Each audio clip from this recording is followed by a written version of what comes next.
네, 정치권 이슈 짚어보겠습니다. 국민의힘 허은하 의원, 민주당 전용기 의원 나오셨습니다. 어서 오십시오. 안녕하십니까? 안녕하세요. 반갑습니다. 예. 오늘은 이 얘기부터 좀 해보겠습니다. 서울과 양양을 잇는 고속도로 건설 계획이 있는데 양양에 원래 정해졌던 종점이 변경안으로 검토가 되면서 지금 김건희 여사 땅이 있는 쪽으로 일부러 특혜를 준 거 아니냐 이런 의혹이 있는 겁니다. 그런데 이 의혹이 제기가 됐고 오늘 정부 여당이 당정 협의회를 열었었고요. 이후에 원희룡 장관이 이런 얘기를 했습니다. 이 고속도로 개설을 전면 중단하겠다. 그러니까 사업을 완전히 백지화하겠다는 입장을 밝혔습니다.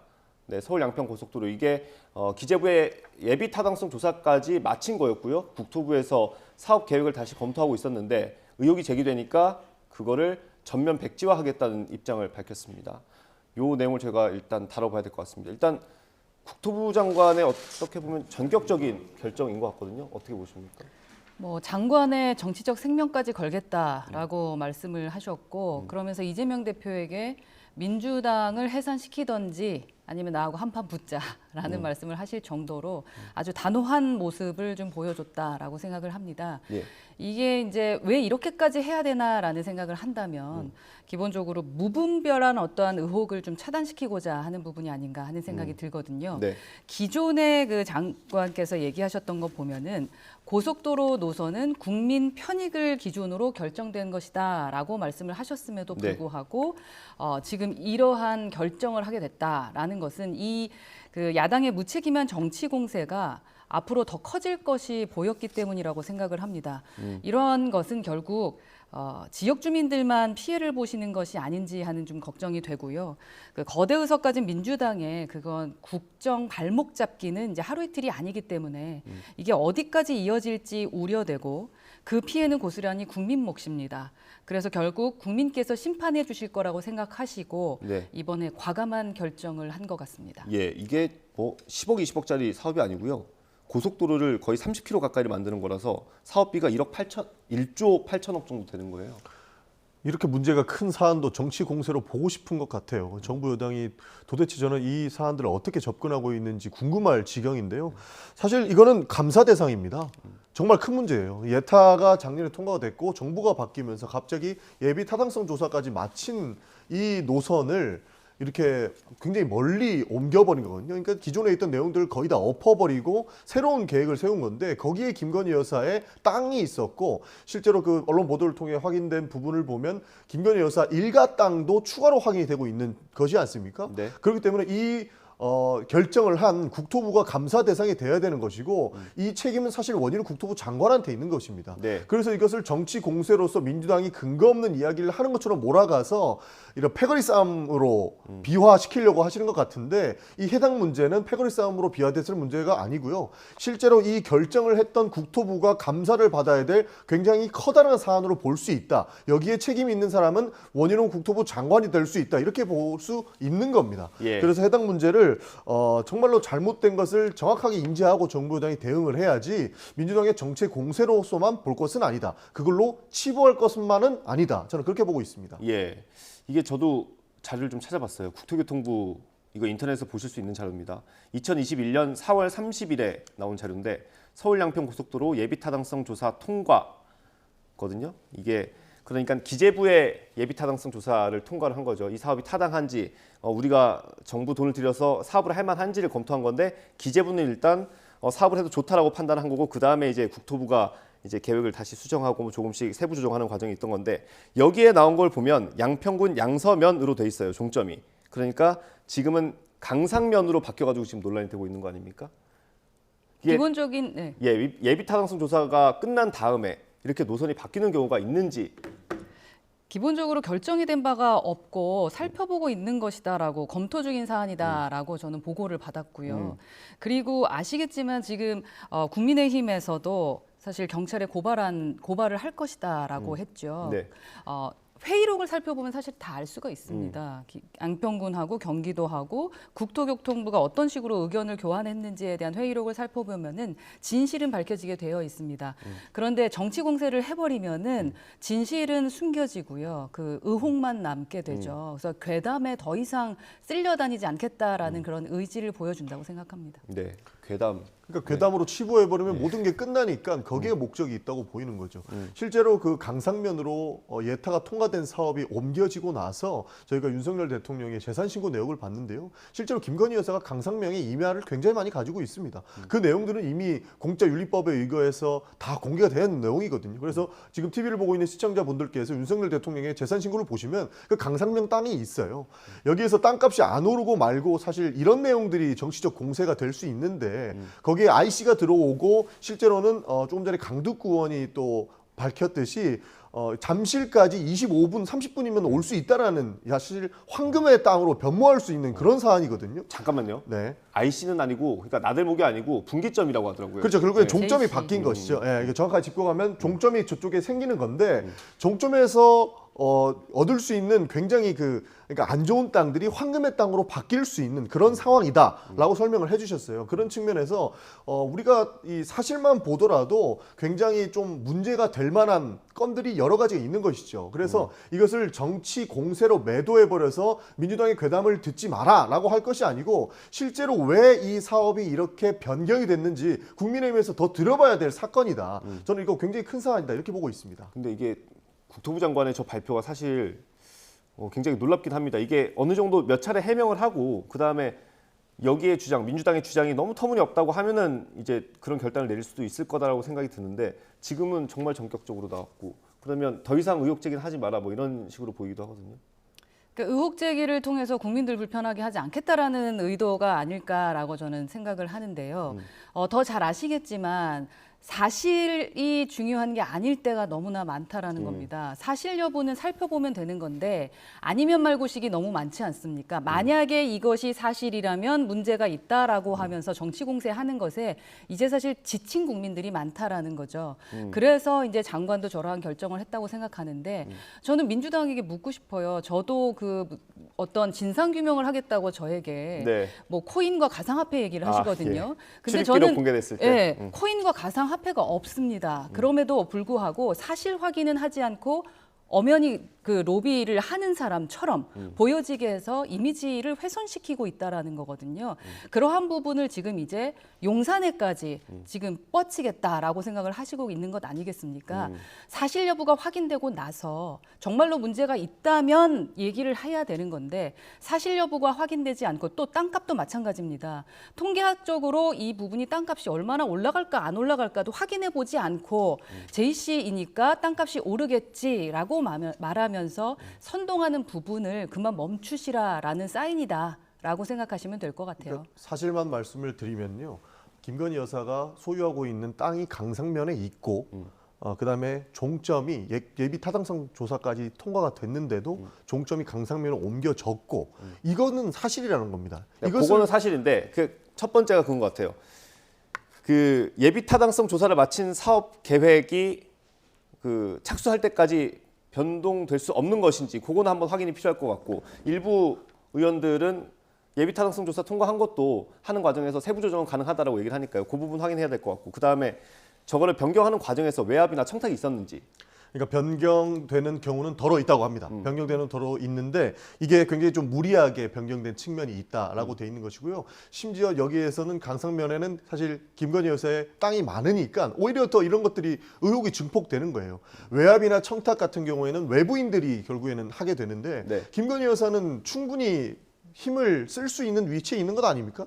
그런 측면에서 우리가 무리하게 본다라고 치부할 것이 아니고 실제로 어떤 내용들이 있었는지 왜 변경되었는지 해당 부분부터 보면 더 좋을 것 같습니다. 사실로 근거해서 해당 부분들을 처리해야 나가는데 민주당이 괴담이다라고 이야기하기에는 너무나 사실 근거가 뚜렷해요. 땅이 있고 종점이 무리하게 바뀌었고 이 부분만 봐도 충분히 의심할 수 있는 지점은 많다. 이런 네. 말씀 드리겠습니다. 그러니까 외인 부분에 대한 사실 여부를 확인한 다음에 말씀하시는 게 더 좋겠다라는 겁니다. 지금 말씀하셨던 거를 살펴보면 광주에서 강진고속도로 같은 경우에 네. 건설 도중에 설계가 변경되기도 했습니다. 그래서 거의 뭐 거기에 고대 무덤이라던가 장고분이 발굴되어 가지고 해당 구간 공사 40%가 진행된 상태에서도 변경을 했거든요. 뭐 다른 사례 그런 게 있다는 말씀이시죠? 어떠한 사례가 있을지 알지 못하는 상황에서 무조건 김건희 여사 땅이 있으니 아 이건 투기다. 라고 말씀하시는 것은 너무 과하다라는 거죠. 그러니까 모든 국민들께서 의심하실 것 같습니다. 굳이 김건희 여사가 가지고 있는 그 땅에다가 종점을 옮길 이유가 있었을까?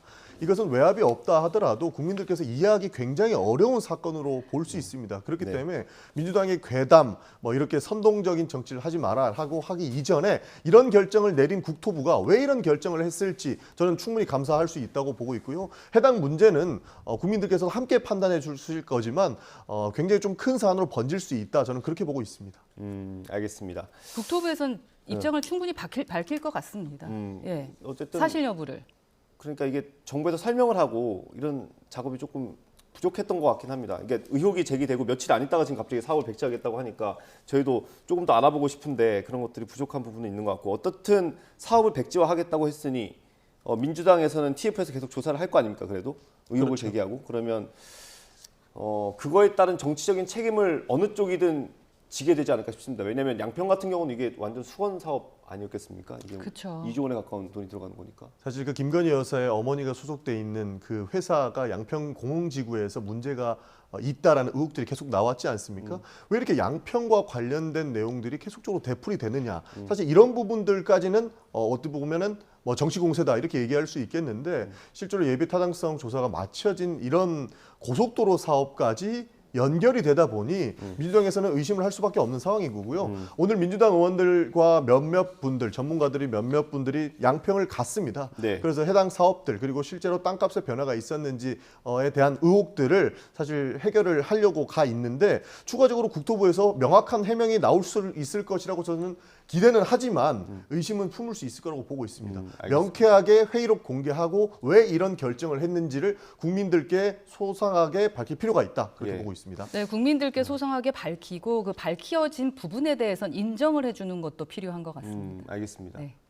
그 원희룡 장관의 저 판단이 어떻게 평가받을지도 좀 봐야 될 것 같습니다. 왜냐하면 잘못이 없다면 깨끗하게 설명을 하고 공개할 거 공개하고 사업은 그대로 진행하는 게 양평 국민들을 위한 거 아닙니까? 그죠? 그렇죠. 그 부분에 대한 건 아마 국민들께서 판단해 주실 것 같아요. 저희 지금 이 생방송 들어오기 전 몇 분 그러니까요. 전에 저도 결정을 하셔서 당황스럽습니다. 예. 지금 저도 어떻게 말씀드려야 되나 싶긴 합니다만 그래서 단호한 결정을 하는 데는 아마도 제가 전반전에 말씀드렸던 그러한 부분에 대한 이유를 말씀드린 거고 그에 대해서 또 양평 구민이라던가 또 국민들이 어떻게 판단하실지는 내일이나 돼야 알 수 있지 않을까 알겠습니다. 싶습니다. 아마 이런 부분들이 정치적 결정이 아닐까 싶은데요. 원희룡 국토부 장관 입장에서는 빨리 이 사건을 덮어버리고 넘어가야 내년 총선에 유리하다고 본 것 같습니다. 네. 해당 의혹들이 계속적으로 나오고 사업이 추진되다 보면 더 많은 이야기들이 나올 것이고 더 많은 사실들과 그리고 추측성 기사들이 많이 나올 것이기 때문에 빨리 이대의 문제를 털어버리고 가야 내년 총선에 유리하다고 본 것 같은데 해당 부분들은 양평 국민들은 굉장히 많은 뭐 실익이 있겠죠. 왜냐하면 실제로 고속도로가 빨리 착공돼서 교통이 원활하게 풀려야 굉장히 좀 좋아지는 부분들이 있는데 그런 부분들을 정치적 결정에 의해서 포기해야 되는 상황까지 가기 때문에 해당 부분에서는 충분히 문제가 생길 수 있다고 보고 있고 너무나도 명백한 정치적 결정이 아닐까 저는 그렇게 네, 보고 있습니다. 알겠습니다. 원희룡 장관의 입장까지 저희가 집중적으로 다뤄봤고요. 주제를 좀 바꿔보겠습니다. 후쿠시마 원전 오염수 방류 관련입니다. IAEA의 검토 보고서가 발표가 됐고요. 사무총장이 내일 이제 우리나라를 방문한다고 하죠. 민주당은 오늘 국회에서 밤을 새시는 겁니까? 오늘 철야 농성에 들어갈 것 같습니다. 예, 의원님도 가셔야 되겠죠? 오늘 저녁에 저도 국회에서 아마 철야 농성에 동조하고 있을 것 같습니다. 그럼 로텐도레에서 하는 건가요? 롯텐다울에서 하고 있습니다. 그럼 네. 그 자리에서 밤새 어떤 걸 합니까? 필리버스터를 할 것 같습니다. 그래서 많은 기자분들과 이제 국민분들을 모셔놓고 후쿠시마 오염수 방류가 우리 삶에 영향을 얼마나 미치는지에 대한 내용도 브리핑을 할 것이고요. 지금은 뭐 과학적이고 기술적으로 문제가 없다라고 정부에서 안정성을 주장하고 있는데 실제로 의학계에서는 많은 사람들이 우려를 하고 있습니다. 그런 부분들에 대해서 국민들께 소상하게 밝히는 그런 활동들을 이어갈 것 같습니다. 예, 민주당의 대응에 대해서 어떻게 평가하십니까? 이제는 과학의 시간으로 돌아올 때가 됐다라고 저는 지속적으로 말씀을 드리고 있는데 철야 농성을 한다고 해서 일본의 입장이 바뀌는 것이 아니지 않습니까? 우선은 국민들을 위해서 저희가 해야 될 일을 해야지 정쟁을 할 때는 아니라고 생각을 합니다. 그리고 저희도 많은 과학자분들에게 말씀을 듣고 있는데 왜 두 당의 입장을 밝히는 과학자들의 생각이 다른지에 대한 것도 저희가 함께 논의해야 되는 부분 아닐까? 네. 국민들이 더 좀 혼란스럽지 않을까 하는 생각이 듭니다. 예. 그 저희가 철야 농성을 오늘 하는 이유는 정부를 압박하기 위한 용도도 있습니다. 네. 어떤 것을 압박할 것이냐? 지금 일본이 저렇게 방류를 하려고 하는 것을 지켜보지 말고 국제해양재판소로도 가서 이 사람들이 위험한 오염수를 방류하는 것을 막아라라는 뜻이거든요. 그리고 오늘 이렇게 철야 농성이 들어가게 되면 내일 그 IAEA 사무총장이 국내에 방문하지 않습니까? 네. 한국에서도 이만큼 처절하게 후쿠시마 오염수 방류에 대한 위험성을 인지하고 있기 때문에 IAEA에서도 충분히 그런 것들 책임 회피하려고 하지 마시고 명확한 근거를 들어서 이야기를 해줘라는 그런 이야기도 있습니다. 그래서 여러 가지가 복합적인 것이고 국내용으로는 국제해양재판소 가서 이것을 일본을 압박해서 문제를 일으키지 못하게끔 만들어야 된다라는 것입니다. 혹시 사무총장이랑 지도부랑 만날 계획도 있습니까? 아닙니다. 정부에다가 설득을 하러 오는 것이기 때문에 민주당 지도부는 안 만날 것 같습니다. 그래요? 그럼 여당 지도부는 어떻습니까? 과방위시잖아요. 네네. 혹시 계획이 잡힌 게 있습니까? 저희가 원안위를 통해서 듣기로는 했는데 아마 네. 지도부 쪽에서는 만나지 않을까라고 그냥 사무총장? 예측이 사무총장 됩니다. 말씀하시는 거죠? 예측이 되는 거고요. 아직 네. 보고를 받지는 못했습니다. 그렇습니까? 네. 그러면 과방위 차원에서 혹시 뭐 이렇게 대응하는 것들 어떤 걸 준비하고 있는지도 궁금한데요. 지금 말씀하셨던 것처럼 국민들은 상당히 궁금해하실 거예요. 지금 이제 괴담보단 과학이었으면 좋겠고 확실한 이야기를 듣고 싶다라는 생각이시기 때문에 저희 과방위에서는 우선 원안위의 그 IAEA 보고서와 여러 가지 그 절차 그리고 어떻게 해야 되는지에 대한 것을 듣는 전체 회의가 열리지 않을까 하는 생각이 듭니다. 정부도 지금 보고서를 내일 발표한다는 소식이 조금 전에 들어왔었는데 네. 정부 여당에는 좀 보고가 됐습니까 혹시? 정부 여당에 저희가 그 보고를 받았죠. 그런데 더 구체적으로 보고를 받아야죠. 구체적으로. 예. 근데 이게 IAEA 보고서가 나오고 어느 정도 결정이 된 다음에 우리가 이제 발표하는 거 아니겠습니까? 우리 정부의 입장인데 너무 국제사회의 판단이나 이런 걸 따라가는 것처럼 비치기는 하거든요. 그건 어떻습니까? 그 부분이 제가 2020년, 21년도 지적했던 바입니다. 과방위에서 원안위에 늘 지적했던 바가 왜 이렇게 끌려가야 되냐는 거거든요. 말씀하셨던 것처럼 사실 21년도 4월에 후쿠시마 오염수를 방류하겠다라고 일본은 결정을 했습니다. 네. 그렇다면 그걸 우리가 보고만 있을 것이냐, 방류해버리는 걸 저희가 막을 수는 없습니다. 그렇다면 대한민국의 입장은 무엇이고, 그리고 IAEA의 입장에 대해서 우리가 한 번쯤은 그 반발을 할 수도 있는 것 아니겠습니까? 네. 그러한 부분에 대한 것을 지금 민주당이 하는 부분을 저희도 이야기했었었다. 그래서 제가 조금 답답한 부분은 일본이라는 나라는 자신들의 나라를 위해서 그 타임 스케줄에 맞춰서 하나하나 가고 있는데 네. 왜 우리 당과 민주당은 그렇게 정쟁만 할까? 우리 정부는 그대로 원하는 대로 그들이 원하는 대로 가는 것이 아니라 예. 대한민국의 국민을 위해서 저희의 스텝을 밟아가는 게 중요하다고 생각을 합니다. 네. 그래서 저희 정부가 결정한 것은 우선은 문재인 정부 시절에 진행했던 그 원안위의 해결 방안대로 그것을 인정하고 진행하겠다라는 거거든요. 그래서 똑같은 의견을 드리는데도 민주당의 입장이 바뀌는 것에 대해서 답답하다는 겁니다. 뭐 입장 바뀌는 거야 여야 마찬가지인 것 같고요. 근데 이건 과학의 문제잖아요. 네. 이제는 그러니까 정쟁을 하게 되면 그러니까 불안한 것은 국민밖에 없다는 거죠. 일본이 후쿠시마 오염수를 굳이 방류하겠다라고 하면 막을 수 있는 방법이 없다라고 말씀 주셨는데 왜 못 막습니까? 일본이 지금 가장 두려워하는 것은 국제 정서인 거예요. 본인들이 후쿠시마 오염수를 방류했을 때 국제해양재판소에 넘어가서 판결을 받아서 오염수 방류를 못하게 막힌다거나 본인들이 국제적인 질서 안에서 빠져나올 수 있기 때문에 그런 네. 부분을 좀 두려워하는 거예요. 그래서 우리는 국제해양재판소로 가서 많은 태평양 도서국들과 함께 이 방류를 저지해야 된다라고 요구를 하고 있는 것이고요. 그런 방법으로도 충분히 막을 수 있다라는 것이고 저는 정부 여당이 일본의 후쿠시마 오염수 방류를 왜 동의해 주는지 이해할 수가 없습니다. 왜 그러냐면 일본이 후쿠시마 오염수 방류를 하면 우리에게 무슨 이익이 있습니까? IAEA가 이야기했듯 제로는 아니지만 미미하다라고 밝히고 있지 않습니까? 그러면 원전 오염수를 통해서 방사능 물질이 미미하다게나마 나오지 않습니까?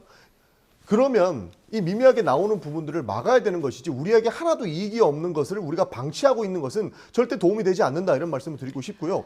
지금 우리가 IAEA 보고서를 보고 후쿠시마 오염수가 안전하다고 이야기를 하면 일본은 본인들에게 짜여진 순서에 따라서 후쿠시마산 수산물도 사라고 할 겁니다.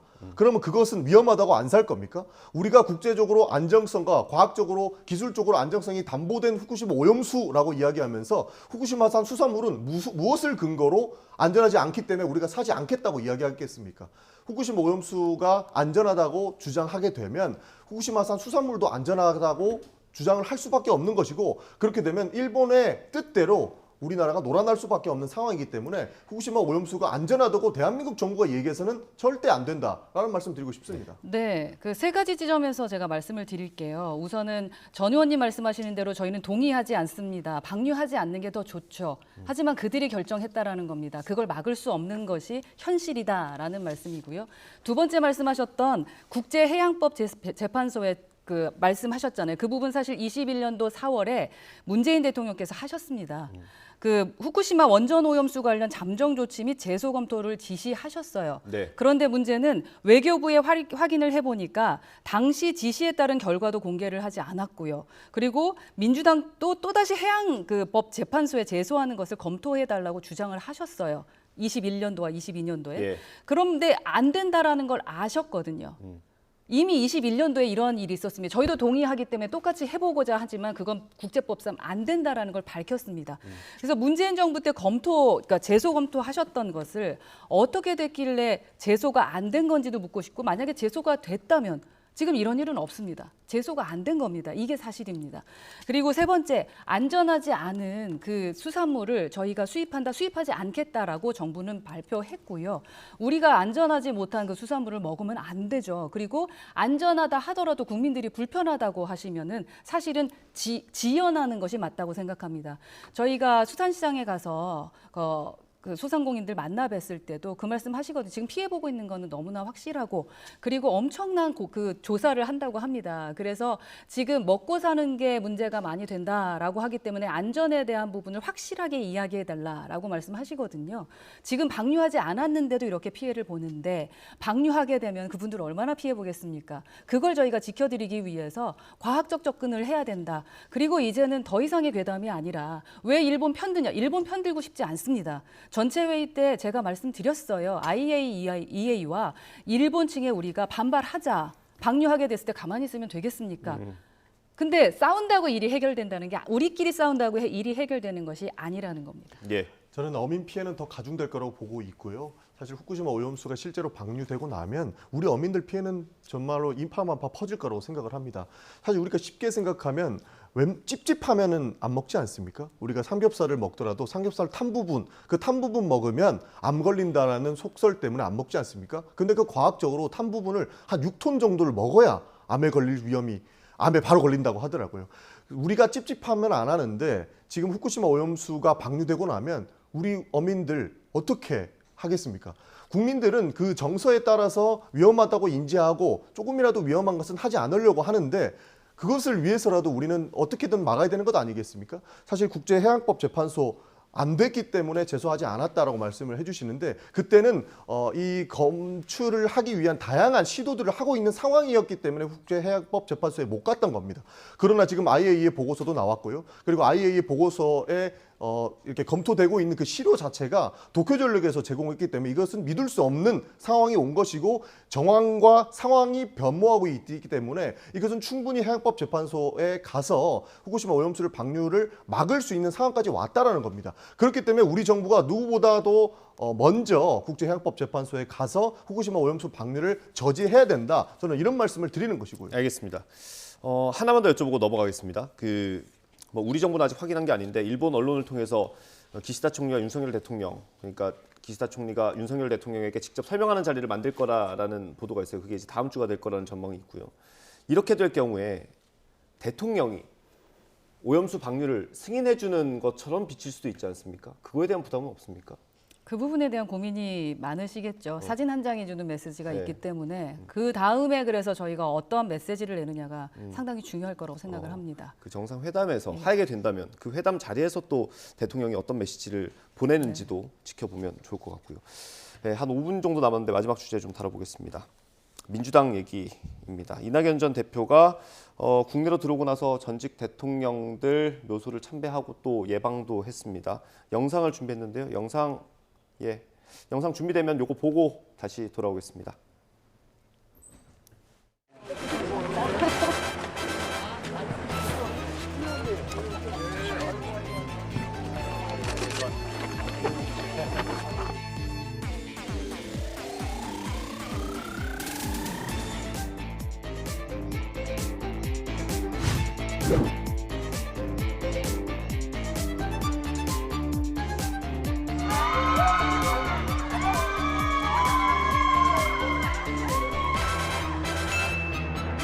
일정을 조정하고 있을 겁니다.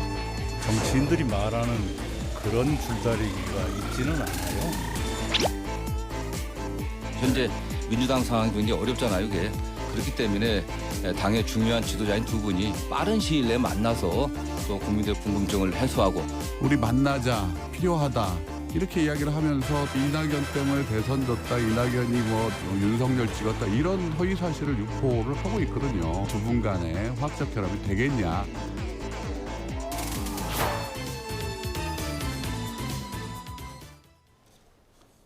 네, 이낙연 전 대표는 줄다리기 안 한다고 했는데 그 측근에 있는 분들은 줄다리기 하는 것처럼 보이고요. 뭐가 진실인지 잘 모르겠습니다. 일단 두 분이 만나게 되겠죠. 만나게 되겠는데 그 시기는 뭐 좀 봐야 될 것 같고 일각에서는 두 분이 만나더라도 뭔가 그냥 인사만 하고 헤어지는 게 아니라 어떤 그 소득 같은 게 있어야 될 거다라고 하는데 이분들이 만나서 뭔가 좀 만들 수 있는 게 있습니까? 지금 시기에? 지금은 두 분이 아무리 악수를 하시더라도 뭐 이렇게 바뀔 게 있을까라는 생각이 좀 저는 많이 듭니다. 네. 왜냐하면은 이게 뭐 환하게 웃으면서 서로 악수는 할 수 있죠. 그런데 쌓인 것들이 많지 않겠습니까? 두 분이 지금 어떤 일을 하다가 감정이 상해가지고 여기까지 온 게 아니고 네. 정치 스타일도 다르고 정책의 방향도 다르고 그리고 또 지지층에 대한 문화도 상당히 많이 다르지 않겠습니까? 그래서 이게 선거 그 제도의 어떤 비극적인 현상이기도 할 텐데 같은 당에 있는 사람들끼리 이렇게 네. 하는 부분이. 근데 제가 들었을 때 지역구에 그 이낙연 의원님들 지역구에 친명계 정치인분들이 아주 세게 공격하고 있는 걸로 알고 있습니다. 이런 부분들이 너무나 쌓이고 쌓였기 때문에 웃으면서 악수하는 것이 어떠한 의미가 있을까? 추후 공천할 때 서로 양보하면서 그렇습니다. 이낙연계 가시죠, 친명계 가시죠라고 하게 될까라는 의구심이 듭니다. 예, 어떻습니까? 사실 뭐 친명, 비명을 나누어져 있는 분들이 너무 많이 싸우고 계시죠. 그렇기 때문에 이재명 대표와 이낙연 대표가 만나는 것은 그래도 좋은 그림을 연출시킬 수 있을 것 같습니다. 본인 두 분께서는 당연히 뭐 선거를 거치면서 쌓인 앙금은 있을 수 있겠습니다만 어느 정도 풀고 갈 수 있는 그래도 큰 정치인들이거든요. 그런 부분에서 이분들이 만나서 화해 제스처를 취하면 우리가 아까 얘기했던 친명, 비명으로 불리는 그 그룹들이 조금이라도 덜 싸우지 않을까 하는 모습들이 있는 겁니다. 사실 야당은 싸우게 되면 오히려 더 정말로 안 좋아지는 상황에 처하게 되는데 네. 이럴 때일수록 두 지도자가 만나서 화해의 모습을 보여주고 함께 우리 정부 여당을 견제하는 역할을 한다면 민주당이 다시 한번 발돋움할 수 있는 상황이 되기 때문에 저는 빨리 만나셨으면 좋겠다는 말씀도 드리고 싶습니다. 알겠습니다. 마지막으로 짧게 요즘 민주당 얘기할 때 이분 얘기를 안 할 수가 없어서 추미애 전 장관 얘기를 해보겠습니다. 최근 언론 인터뷰를 많이 하고 있는데 그 이유가 뭐냐, 왜 그렇게 얘기를 하느냐 가지고 여러 분석이 있지 않습니까? 조응천 의원의 분석을 한번 들어보겠습니다. 민주당의 그 강성 지지층들을 포섭하려는 탕난 정치로 보여집니다. 민주당 내에서 정치를 하려는 마음은 없는 것 같습니다. 지금 뭐 문재인 대통령까지 이렇게 비난을 하고 뭐 전방위적으로 난사를 하고 있지 않습니까? 그래서 결국은 조국 장관과 손을 잡지 않을까 그렇게 생각합니다. 그런데 이분이 뭐 국회의원 한 번 더 하는 게 최종 목적지는 아닐 거고요. 예. 아마 더 큰 꿈을 향해 다음번 대권을 위해 대권까지도 생각을 하고 계실 거 아니겠습니까? 예. 그러니까 든든한 그 베이스 캠프가 필요하시겠죠. 네, 뭐 정리를 해보면 그 검찰과 대립각을 계속 세우고 또 문재인 전 대통령과 대립각, 그리고 이낙연 전 대표를 비판하는 것 그런 것들이 종합적으로 봤을 때 추미애 전 장관이 자신을 조국 전 장관과 같은 급으로 만들고 있다라는 분석입니다. 어떻게 보세요? 그러니까 정치인으로서의 모든 행동들은 사실 정치적 의도가 내포되어 있겠죠. 그래서 추미애 장관이 사실 국회의원 한 번 더 하기보다는 사실 더 큼을 가지고 있다라고 하는 것이 사실 정치권에서 좀 공공연하게 나오는 것 같습니다. 네. 그러나 저는 방식, 비난을 통해서 본인의 체급을 올리는 방식은 바람직하지 않다고 보고 있기 때문에 많은 그 조홍천 의원님을 비롯한 많은 의원들이 우려를 표하고 있는 것도 사실이라고 볼 수 있습니다. 현실성이 있습니까? 조국 전 장관과 손을 잡아서 신당을 만들 현실성은 조금 떨어지지 않을까 싶기는 한데요. 예. 그래도 저런 방식을 통해서 본인의 위상을 떨치는 방식을 사용하고 있기 때문에 한번 지켜볼 필요는 있을 것 같습니다. 예, 마지막으로 한마디 듣고 마무리하겠습니다. 뭐 언제나 착각은 자유니까 네, 허경영 님도 대선 꿈을 놓지 않고 계시다. 예. 그리고 국민들께서 판단해 주실 거라고 생각하고요. 기존에 엑스맨으로 불리셨던 분이고 저희 대통령을 만드신 고마운 분이시다라는 말씀 그게 칭찬이 아닌 것 네. 알고 계시지 않습니까? 이런 상황을 보고 지지자들이 울어야 될지 웃어야 될지 아마 생각하게 될 것 같다라는 생각이고 저는 뭐 문재인 정부에 대해서 비판적인 것도 좋고 뭐 다 의견은 자유롭게 낼 수 있다고 생각합니다만 네. 그래도 참모셨고 네. 임명권자에 대한 것을 지금 이렇게 말씀하시는 것이 옳은 걸까라는 생각은 좀 하게 되더라고요. 예. 예, 여하튼 꿈을 뭐 원대하게 꾸는 것에 대해서는 뭐 응원해 드리겠습니다. 알겠습니다. 마지막에 칭찬인지 비판인지 잘 모르겠습니다. 오늘 말씀 여기까지 듣겠습니다. 국민의힘 하원하 의원, 민주당 전영기 의원과 함께했습니다. 감사합니다. 수고하셨습니다. 감사합니다.